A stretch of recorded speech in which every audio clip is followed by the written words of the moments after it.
श्रृंगार की वृत्ति यदि मर्यादित रहे और वह काम की वृत्ति व्यक्ति को अत्यंत स्वार्थी या वासना से भरा हुआ जीवन व्यतीत करने की दिशा में प्रेरित न करे तो काम की वृत्ति महानतम उपयोगी। इसीलिए आप देखेंगे काम का जब वर्णन किया गया तो काम का वर्णन देवता के रूप में किया गया, उसको राक्षस का करके नहीं पुकारा गया। जब भी कहते हैं तो कहते हैं कामदेव, और इसका अभिप्राय कि काम तो है देव, लेकिन समस्या ये है कि उस देव के आने पर राक्षसत्व आने में भी विलंब नहीं होता। ये एक बड़ी कठिनाई है। और यह जो श्रृंगार और काम की भावना है, अगर ये कह दिया जाए कि ये तो मनुष्य के जीवन से पूरी तरह से मिटा दिया जाना चाहिए, कई ऐसे संप्रदाय होते हैं या कई ऐसी मान्यता के लोग होते हैं जो ये मान करके चलते हैं कि जब तक काम की वृत्ति पर विजय प्राप्त नहीं होगी तब तक व्यक्ति जीवन में परम सत्य का साक्षात्कार नहीं करेगा। तो रामचरितमानस का जो दर्शन है वो ऐसा नहीं। कई ये मानते हैं कि काम की वृत्ति जो है, काम का देवत्व जो है, काम की सबसे बड़ी समस्या ये है कि जैसे एक नदी है और उस नदी के साथ ये समस्या है, नदी में नदी का जो जल जो है कितना उपयोगी। आप देखते हैं नदी के जल से आप स्नान करते हैं, आप वस्त्र स्वच्छ कर लेते हैं, खेतों की सिंचाई कर लेते हैं, अनेक वस्तुएं नदी के किनारे से आप पा लेते हैं। ये नदी का कितना उपकार है। पर वही नदी जब उसमें बाढ़ आ जाती है तो कितनी भयावनी हो जाती है, जो निर्माण के स्थान पर ध्वंस करने लगती है, विनाश करने लगती है। ठीक यही स्थिति काम और श्रृंगार की। अगर मनुष्य काम में इतना संकेत किया गया, काम के लिए जो जो दोष आते हैं उनमें एक संकेत ये किया गया कि मदन अंध व्याकुल सब लोका। अगर हमारी दृष्टि को ही काम छीन ले, हम देख ही न सकें और स्वयं केवल अपने स्वार्थ, अपनी वासना की तृप्ति को ही जीवन का लक्ष्य बना ले, तो ऐसी स्थिति में तो उसका दुष्परिणाम सारे परिवारों में और सर्वत्र दिखाई देने लगता है। क्या किया जाए? तो हमारे देश में ऐसे कवि हुए हैं जिन्होंने श्रृंगार का बड़ा उत्कृष्ट वर्णन किया। देवनाथ राम आदि को कवि हैं, वो श्रृंगार रस का उन्होंने अद्भुत वर्णन किया, बिहारी ने भी किया। लेकिन इनमें से अधिकांश जो कवि थे किसी न किसी राजा से जुड़े हुए थे और वे राजाओं की प्रसन्नता के लिए इन कविताओं का निर्माण करते थे।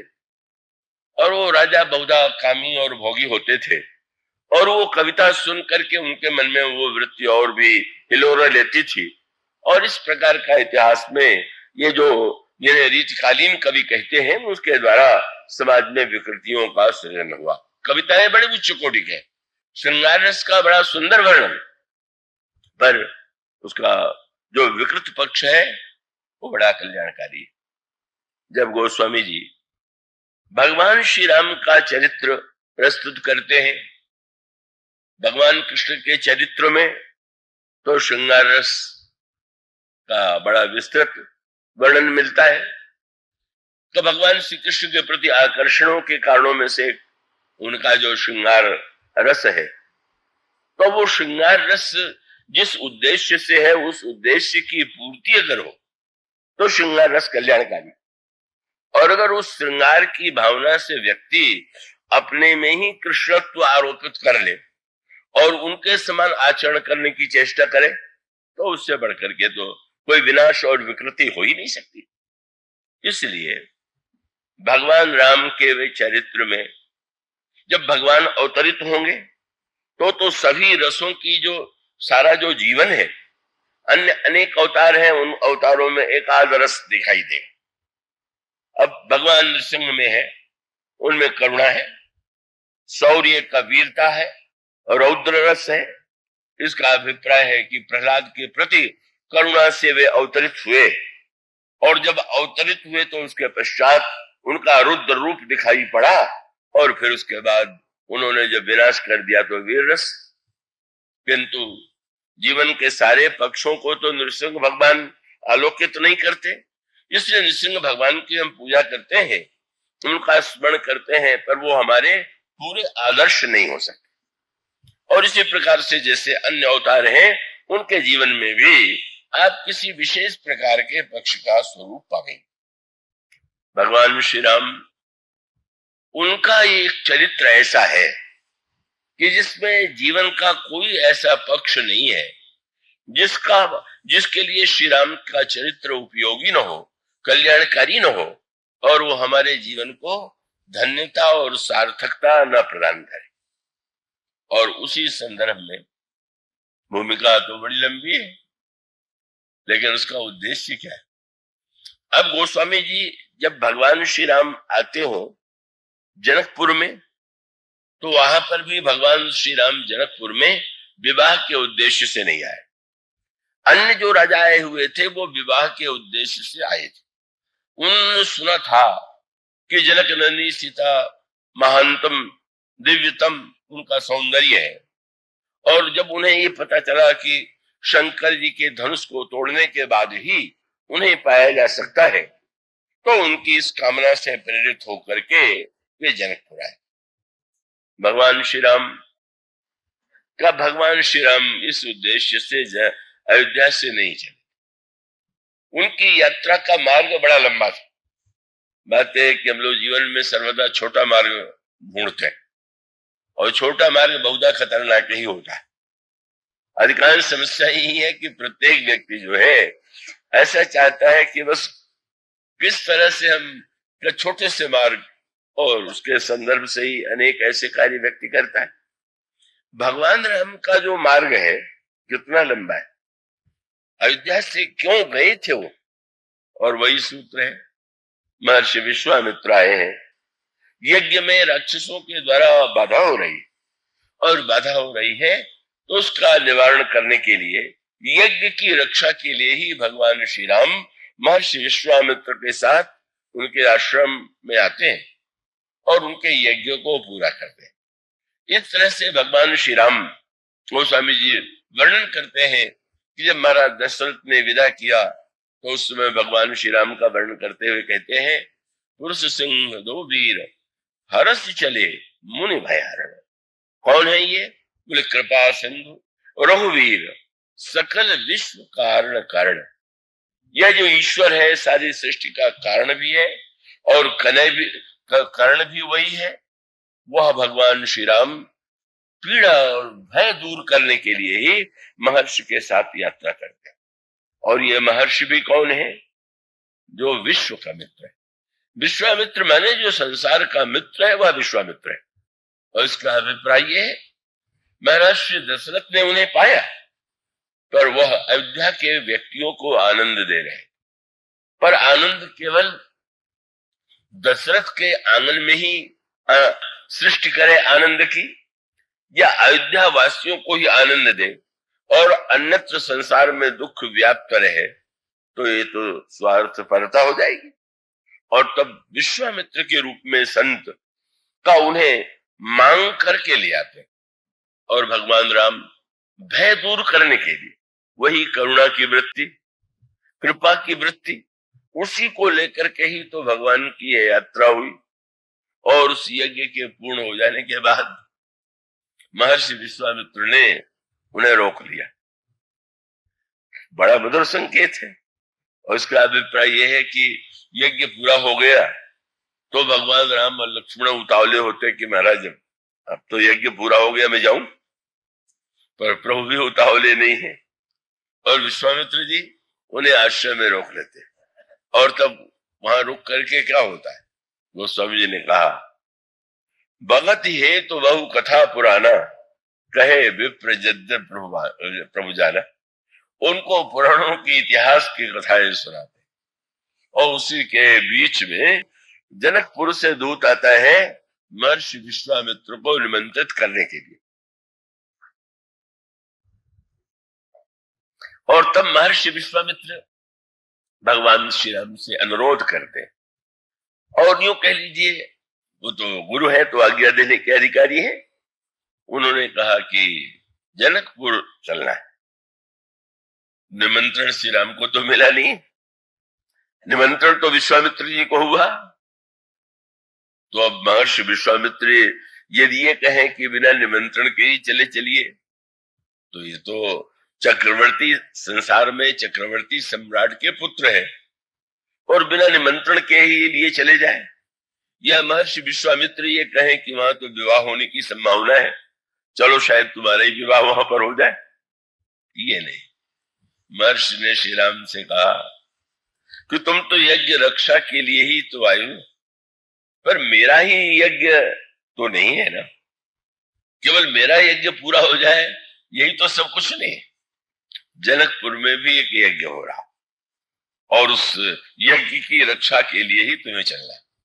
और इसलिए गोस्वामी जी ने उद्देश्य क्या है, हम जो कर्म करते हैं उसका लक्ष्य क्या है, और उसका अभिप्राय यह है कि अन्य राजाओं का लक्ष्य यदि भोग वासना है, कामना है, या केवल यश पाने की और सुंदरता पर अधिकार करने की वृत्ति है, तो प्रभु के अंतःकरण में महर्षि के गुरुदेव की आज्ञा का पालन करना और यज्ञ की भावना लेकर के वे जनकपुर की ओर प्रस्थान करते हैं।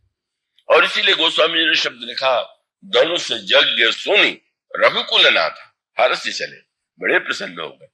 उसका अर्थ यह है कि किसी के यहाँ विवाह हो और बिना निमंत्रण के आप जाए तो मर्यादा के विरुद्ध है, पर कहीं यज्ञ हो रहा हो और आप प्रतीक्षा करें कि यज्ञ में निमंत्रण मुझे तो नहीं मिला, तो यज्ञ का निमंत्रण तो सबके लिए समान रूप से है।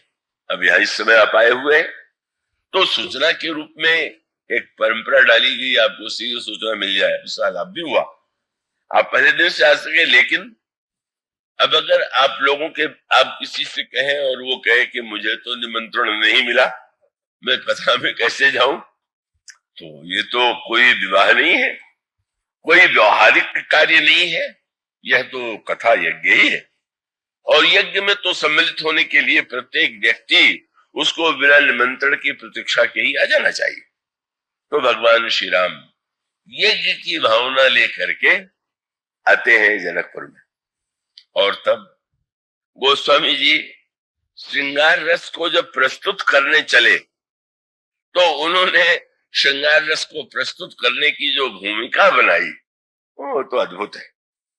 यूं कह लें कि जैसे कोई रत्न हो, तो रत्न एक तो ऐसे पड़ा हुआ है और एक रत्न वो है कि जो किसी सुंदर पेटिका में, मंजूषा में, मखमली जो है उसमें रखा हुआ हो, तो उसमें अंतर पड़ जाता है।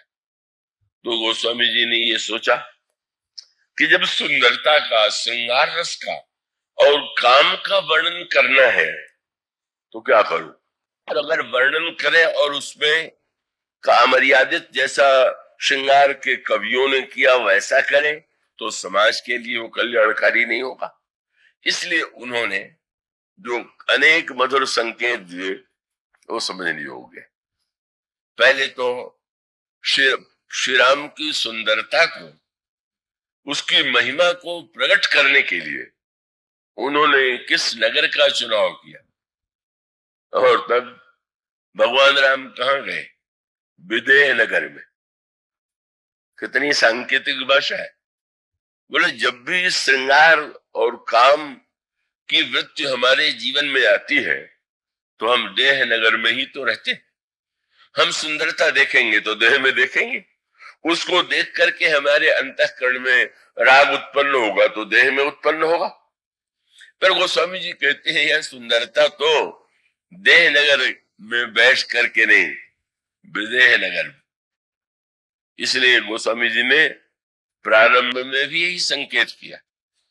जिस समय विश्वामित्र जी के साथ प्रभु आए और महाराज जनक ने देखा तो महाराज जनक महानतम ज्ञानी थे, वेदांती थे। वेदांत शास्त्र की मान्यता है और उनका उद्देश्य है कि मनुष्य जो है बुराइयों से तभी बच सकता है जब उस पर, उसके मन में यह सत्य वह समझ ले कि सारा संसार जो दिखाई दे रहा है झूठा है, मिथ्या है, ये रूप नासमान ही नहीं है तो मिथ्या है, और व्यक्ति उसके प्रति आसक्ति छोड़ दे। तो वेदांत की यह धारणा है और जनक उस समय के सबसे बड़े वेदांती थे।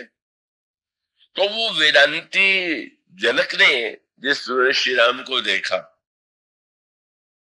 तो बस देखते ही रह गए, तो आश्चर्य हुआ। यही वेदांती है, जीवन भर ये कहते रहे सबसे कि रूप मिथ्या है, रूप मिथ्या है, और अब देखे जा रहे हैं तो कहीं दृष्टि नहीं जा रही। तुलसीदास जी ने कहा इसका अर्थ ये कि जनक अपने ज्ञान से च्युत हो गए। और तब गोस्वामी जी ने बड़ी मीठी बात लिखी, उन्होंने कहा च्युत नहीं हो गए और अधिक हो गए, अधिक ऊंची स्थिति में पहुंच गए।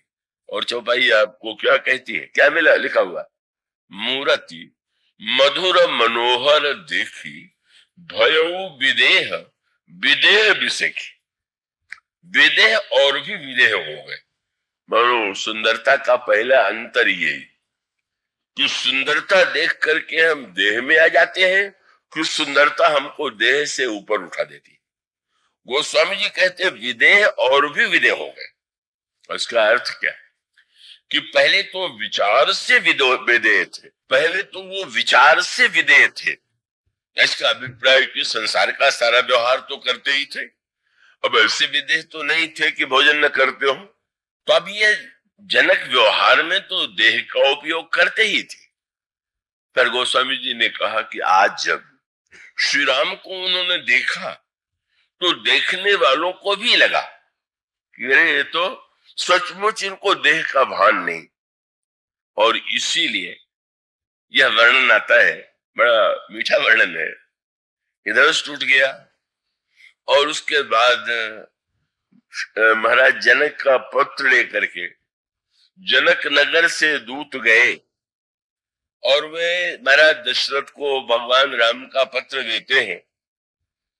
तो वो पत्र महाराज श्री राम का पत्र पढ़ करके तो प्रसन्नता हुई, पर जनक जी ने जिस विनम्रता से पत्र लिखा था उसमें महाराज दशरथ ने कई प्रश्न किए, उसकी चर्चा इस समय नहीं।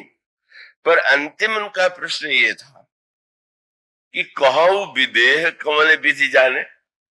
मैंने तो सुना था कि जनक बड़े भारी विदेह हैं, देह से वो ऊपर रहा करते हैं, तो मेरे पुत्रों को उन्होंने कैसे जान लिया, उनके प्रति उनके मन में कैसे आकर्षण हुआ। लिखा हुआ है कि जो ही यह वाक्य निकला महाराज श्री दशरथ के मुंह से, दूत पहले से ही उनके प्रश्नों को सुन करके बड़े चकित थे, पर जब वो अंतिम वाक्य उन्होंने ये कह दिया कि कहो विदेह कौन विधि जाने, तो वो स्वामी जी ने कहा कि सुन प्रिय वचन, दूत मुस्कुराने, दूत मुस्कुराने लगे। ये मुस्कुराहट का अभिप्राय क्या है? वे सोचने लगे अब हम लोग क्या इनको उत्तर दें।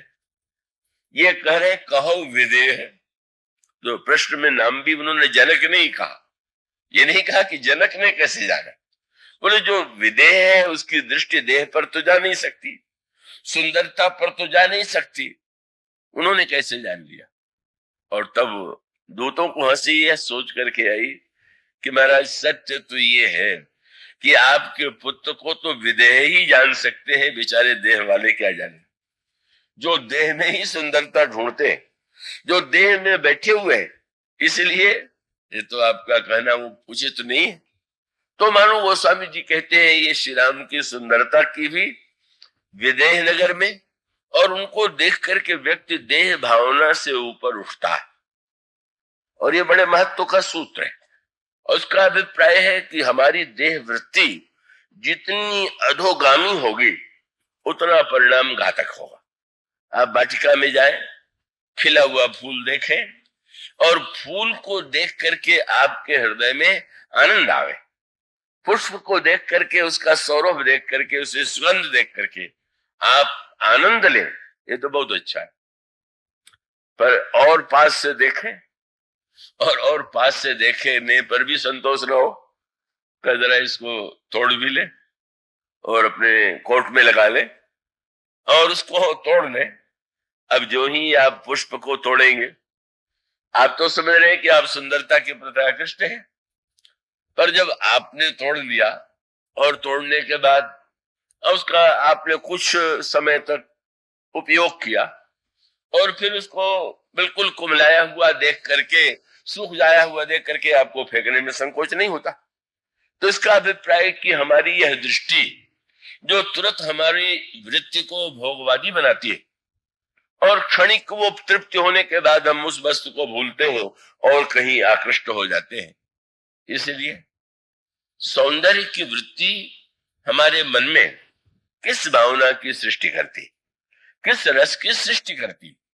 इसलिए मानो यह संकेत है, और वह संकेत यही है कि भगवान श्री राम का यह सौंदर्य व्यक्ति के मन में सद्वृत्तियों को जन्म देता है। और अगर कोई सही दृष्टि से उनको देखे, सबके मन में सद्वृत्ति का जन्म दे दे यह आवश्यक नहीं, उनको देखने के लिए दृष्टि भी चाहिए, और उस दृष्टि को पाने के लिए हमें जाना होगा विदेह नगर में। और वो विदेह तो उनके राजा का नाम है, और उनकी पत्नी का नाम आप जानते होंगे, वो है सुनैना। बिना विदेह बने और बिना सुनैना बने, नैना नहीं सुनैना। नेत्र तो अधिकांश लोगों के पास, पर यह सुनैना किसे कहें, कौन है वह सुनैना? और उसका अभिप्राय यह है कि हमारे पास नेत्र होते हुए भी नेत्रों में हम सबने कौन कौन सी वृत्तियों को नहीं भर लिया है, क्या नहीं है। हमारे आंखों में वासना है, राग है, कई ईर्ष्या और द्वेष है, दूसरों के प्रति घृणा है। ये हमारी दृष्टि में सारी वृत्तियां, और इस तरह से हमारे नेत्र जो है वो तो वस्तुतः क्यों कह लें कि जैसे कोई रंगीन का आवरण सामने हो, रंगीन चश्मा हो, और उसी रंग में वस्तु दिखाई पड़े, ठीक उसी प्रकार से हमारी आंखें कभी भी उज्जवल नहीं होती, स्वच्छ नहीं होती। तो विदेह बनना है और सुनैना बनना है। विदेह और सुनैना, और उनके माध्यम से किसका जन्म हुआ? उनकी पुत्री कौन है? श्री सीता। पर श्री सीता जी का जन्म क्या सुनैना जी के गर्भ से हुआ है क्या? ना, उनका जन्म जो है वस्तुतः पृथ्वी से हुआ। और यह बड़े महत्व का तीसरा सूत्र है। सबसे बड़ी समस्या ये है कि एक वाक्य ऐसा प्रचलित है जैसे कि कोई महामंत्र हो, कहेंगे अपना अपना ही होता है, पराया पराया ही होता है। मैंने कहा किस शास्त्र का ये महावाक्य है जो आप लोग बार बार दोहराया करते हैं? कितना सत्य है। कितनी बार आपके जीवन में अपने पराये नहीं हो जाते, पराया भी अपना नहीं हो जाता है। आप महामंत्र दोहराए जा रहे हैं, और आपके अपने का अर्थ केवल इतना है कि जो हमारे शरीर से जुड़ा हुआ है, जिससे शरीर का जन्म हुआ है, शरीर से नाता है, वो अपना है। वो नाता भी टिकता नहीं है, पर व्यक्ति ये माने बैठा है। और तब परिणाम क्या होता है? हमारा संसार इतना सीमित हो जाता है। हम इस विशाल विश्व में रहते हुए भी जब हम अपने शरीर और शरीर के नातों को ही केंद्र बना लेंगे, तो हमें तो यही चिंता होगी कि हमारा पुत्र उन्नति करे, दूसरे के पुत्र जाए भाड़ में। बल्कि हम तो सिखावेंगे ही बच्चों को यही कि दूसरे के पुत्रों को हराना है, उन्हें हराना है, उन्हें नीचा दिखाना है। और इसका अभिप्राय यह है कि हमारी शरीर वृत्ति वो व्यक्ति को स्वार्थी से, और अपनी हमारी जो अंतःकरण की वृत्तियां हैं वो अत्यंत संकुचित बना देती है। इसलिए कितना मधुर संकेत। कैकेयी जी का पतन क्यों हुआ? और उसका उत्तर यही, उनकी शरीर भावना बड़ी प्रबल थी, और इस सत्य को मंथरा जानती थी। मंथरा ने कैकेयी के माता गोस्वामी जी से ने बताया कि जब महाराज दशरथ कैकेयी को मनाने के लिए गए, तो कैकेयी जी बहुत देर बोली ही नहीं। महाराज दशरथ बोले जा रहे, किसी ने पूछ दिया बोल क्यों नहीं रहे? तो गोस्वामी जी ने कहा जागत मनो मसान। कहा जाता है कि कई लोग स्मशान में जाकर के मंत्र सिद्धि करते हैं, तो कई मसान में मंत्र सिद्धि कर रहे हैं। कौन से गुरु से दीक्षा ली है? तंत्र शास्त्र में स्मशान में मंत्र जप की व्याप्त कही जाती है। कई लोग स्मशान में जप करते हैं। अब वो स्मशान का अर्थ केवल ये बाहर का स्मशान तो नहीं है, श्मशान तो एक प्रकार के वैराग्य को उत्पन्न करने वाला स्थान। श्मशान में जाकर के जब सामने किसी का मृत शरीर देखते हैं तो व्यक्ति के हृदय में वैराग्य ही आता है। तो बहुत बढ़िया बात है कि जब तक आप श्मशान में नहीं जाएंगे, श्मशान मत ढूंढिए, बाहर जाने की आवश्यकता नहीं है। उसका अभिप्राय यह है कि जब तक हम वैराग्य की भूमि में नहीं बैठेंगे तब तक मंत्र का जप क्या करेंगे। और दिखाई भी देता है, आप बैठे हुए हैं, जप कर रहे हैं और आपको याद आ रही है जिन लोगों से आपका राग है, और जब राग है तो हमारा मंत्र का उच्चारण किसी और का और अन्यत्र। पर गोस्वामी जी ने कहा कि इस समय कैकेयी जो है वो तो मानो अभी अयोध्या मंगलमयी लगती है, पर ये श्मशान बनने की भूमिका का जहां पर विनाश होगा, और वो श्मशान का महानतम महापुरुष को भी मृत्यु का ग्रास बना देगा। तो पूछा गया कि ये कैकेयी जी ने कब मंत्र ले लिया और किससे लिया। वो स्वामी जी ने कहा इनकी गुरु मंथरा जी है। मंथरा जी की विशेषता, गुरुओं के साथ बड़ी उपाधि जोड़ी जाती है। सब लोगों में होड़ लगी रहती है अपने गुरु जी के साथ कितने श्री जोड़ दें और कितनी महिमा जोड़ दें। तुलसीदास जी किसी ने पूछा मंथरा जी की क्या विशेषता है। बोले कोटि कुटिल मणि गुरु पढ़ाई, करोड़ों कुटिलों में भी जो कुटिलतम है वो गुरु जी। कौन सा मंत्र उन्होंने दे दिया, क्यों बदल गई कैकेयी। और उसका एकमात्र तात्पर्य यही है कि उनके अंतःकरण में ऐसा लगा उनकी वाणी से कि वह श्री भरत की अपेक्षा श्री राम को अधिक चाहती। तब बदल क्यों गई। वही महामंत्र जो घर घर दोहराया जाता है। कैकेयी जी कुछ भी कहिए, अपना बेटा अपने होता है, पराया तो पराया ही होता है। बस वो महामंत्र ले लिया उन्होंने और उनको लगा कि सचमुच का भरत का जन्म तो मेरे पेट से हुआ है, और हम कुछ भी व्यवहार में दिखावा करते रहे परंतु में तो मेरे सौत के ही बेटे हैं। यह जो देह भावना है वही कैकेयी जी के पतन का कारण बनती। वो स्वामी जी ने इसका बड़ा सुंदर, एक बड़ी बढ़िया सुंदर कविता लिखी कि जैसे आप नदी में स्नान करने जाए और घाट बना हुआ हो तो आपको सुविधा हो जाती, लेकिन घाट में सुविधा है कि आप धीरे धीरे उतरे, आपको पता है जल कितना है, पर घाट के सीढ़ी पर उतरते समय चौकन्ना रहना चाहिए। क्यों, सीढ़ी में काई अगर लगी हो तो सीढ़ी सुविधाजनक न हो करके व्यक्ति को पलंग पर सुला देती है हड्डी तोड़ करके। वो स्वामी जी ने कहा कि महाराज दशरथ ने राम राज्य की तैयारी किया तो लगा कि कोई माघ मेला हुआ है या कोई ऐसा पर्व, राम राजहित मंगल साजा, परब जोग जनु जुरु समाजा। दशरथ जी बड़े प्रसन्न थे। कैकेयी कहती है कि मुझे राम प्रिय है, राम को राज्य मिलना चाहिए। तो अब बड़ी सरलता हो गई, कैकेयी जी के महल में गए, लेकिन राम राज्य बना। महाराज और व्यक्तियों की तो हड्डी टूटती है, महाराज जी दशरथ तो ऐसे फिसले की प्राण ही चले गए। कहाँ फिसल गए। वो स्वामी जी ने कहा काई कुमति कैकेयी केरी परी जासु फल विपति घनेरी।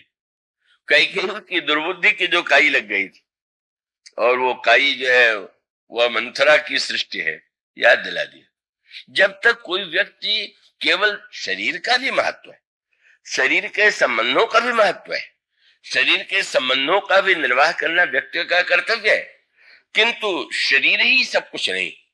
अगर हम क्रमशः ऊपर उठना चाहते हैं तो हमें शरीर से ऊपर उठना हो। भगवान राम ने श्री किशोरी जी से कहा मेरे साथ वन में मत चलो, तुम तो सास ससुर की यही थे अधिक धर्म नहीं दूजा, सादर सासु ससुर पद पूजा। तो श्री किशोर जी के व्यवहार को देख करके लग रहा है कि उन्होंने तो सास ससुर की सेवा नहीं की, पर बहुत की।